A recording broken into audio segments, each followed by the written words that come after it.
I was born in Dublin, not into wealth, not into glory, just into a fight. The fight for a better life. My name is Conor McGregor, and my story is proof that belief can move mountains. I grew up in Crumlin, a tough neighborhood that teaches you to be tough right back, and fast. School bored me to tears.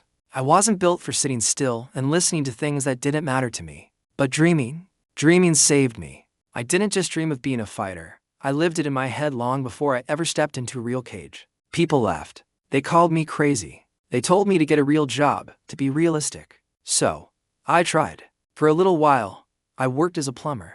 I still remember those cold, dark Dublin mornings, the long, grueling days, and the feeling of complete emptiness. There was no passion, no fire, no joy.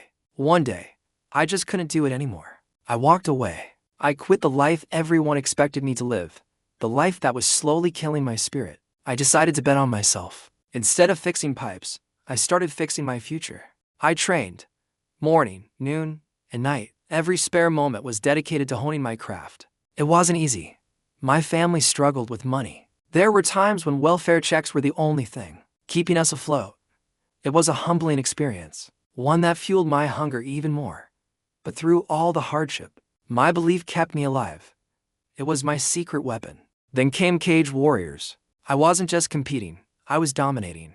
I became a 2-division champion, and that's when the phone rang. It was the UFC, the big show. The world was about to meet the Notorious. My rival in the UFC was a whirlwind of knockouts, immense pressure, and legendary trash talk. I brought a level of fearlessness and showmanship the sport had never seen. I talked the talk, and then I walked the walk, every single time.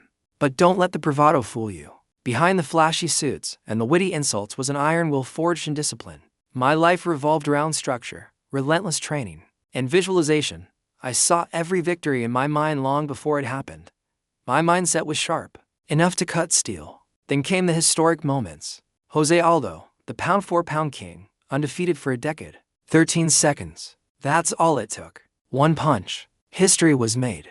I moved up a weight class to challenge for another title. They said it was impossible, but I did it. I became the first ever simultaneous 2-division champion in UFC history. I had achieved my dream. I had conquered the world. But as they say, the higher you climb, the harder the wind blows. Fame brings its own storms. I made mistakes. I faced controversies. I suffered brutal losses inside and outside the octagon. Chaos seemed to follow me everywhere. It was a turbulent time, a period where many thought I was finished. But here's the thing about a true fighter: every time I fall, I rise. Every setback is just a setup for a comeback. Because fighting is not just who I am, it's what saved me. It took a boy from Crumlin with nothing but a dream and gave him a purpose. It taught me that failure isn't final unless you let it be. I am Conor McGregor, and I built myself from nothing but pure, unshakable conviction. And my story is far from over. Thank you for watching. If this story inspired you, make sure to like, subscribe, and hit that notification bell so you don't miss what's next.